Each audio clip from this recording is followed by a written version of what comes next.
The transport station on Kepler 4 to be buzzed with the chaos of 1,000 different species, going about their daily routines. Oscar Chen sat on a worn metal bench, his prosthetic legs stretched out before him, watching the crowds with the practiced eye of someone who had seen too much. 20 years in, the Terran Defense Corps had left him with scars, both visible and hidden, and now, retired at 40, he was just another human trying to find his place in the galaxy. He noticed her immediately, not because she stood out, but because she tried so hard not to. The alien girl couldn't have been more than 8 cycles old, a Xanthari by the look of her lavender skin and the delicate antennae that drooped sadly from her forehead. She sat alone on the far end of his bench, clutching a small metal lunchbox decorated with faded stickers of Earth animals. Her school uniform was clean but patched in several places, and her feet barely touched the ground. Oscar had learned to mind his own business in these diverse settlements, but something about the way she held that lunchbox with such desperate hope made him look twice. She opened it slowly, carefully, as if afraid to disturb something precious inside. When she peered in, her antennae drooped further, and she quickly shut it again. He shouldn't interfere. Different species, different customs. He'd been taught that 100 times during cultural sensitivity training. But then she opened it again, and this time Oscar saw what was inside.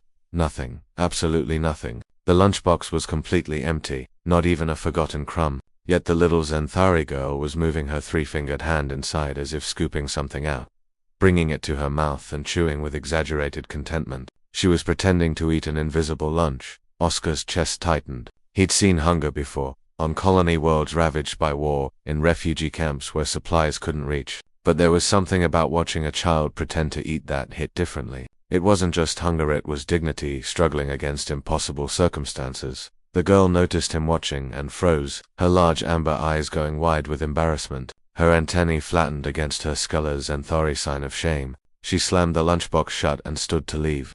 "Wait," Oscar said gently, his translator implant converting his words into Xanthari clicks and whistles. "I didn't mean to stare. I'm sorry." She hesitated, caught between flight and a child's natural curiosity about the scarred human veteran addressing her.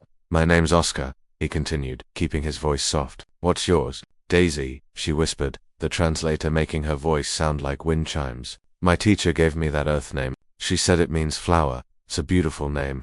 Oscar reached into his jacket pocket and pulled out a protein bar military ration, the kind that could sustain a soldier for hours. "I was about to eat this, but I'm not really hungry. Would you like it?" Daisy's antennae perked up, then flattened again. "Mama says I shouldn't take charity. She says we have pride." "It's not charity," Oscar said, understanding flooding through him. "It's payment. See, I'm trying to learn more Xanthari customs, and I was hoping you could teach me something. You'd be doing me a favor."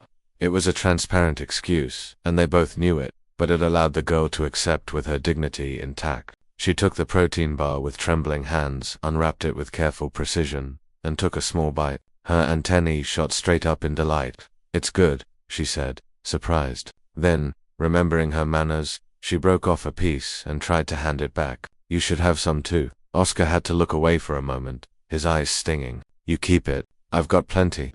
As Daisy ate, she began to talk the way children do once they feel safe. She told him about her mother, a medical researcher who had lost her position when her lab closed, about how they'd come to this human colony world seeking opportunities that never materialized, about school, where she loved learning about Earth and its strange, wonderful diversity, and about the lunchbox. "Papa gave it to me before he died," she said quietly, running her fingers over the animal stickers. "He worked on an Earth cargo ship. He always brought me things from Terra.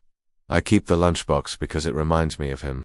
Oscar felt something crack in his chest. He thought of all the battles he'd fought, all the medals gathering dust in storage, all the times he'd risked his life for humanity's expansion into the stars. And here was a little girl, in a colony built by human hands, pretending to eat lunch she didn't have while cherishing a lunchbox covered in Earth's animals. This wasn't the galaxy he'd fought for. "Daisy," he said, making a decision, "how would you like a job?" Her antennae tilted quizzically.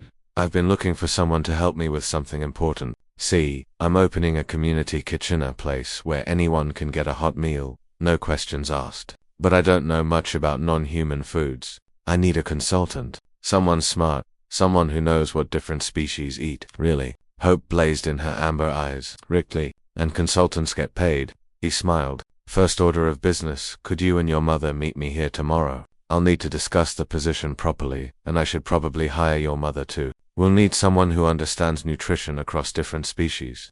Daisy's antennae trembled with emotion. You're just being kind because you feel sorry for us. No, Oscar said, and he meant it. I'm being human, and let me tell you something about humans, Daisy.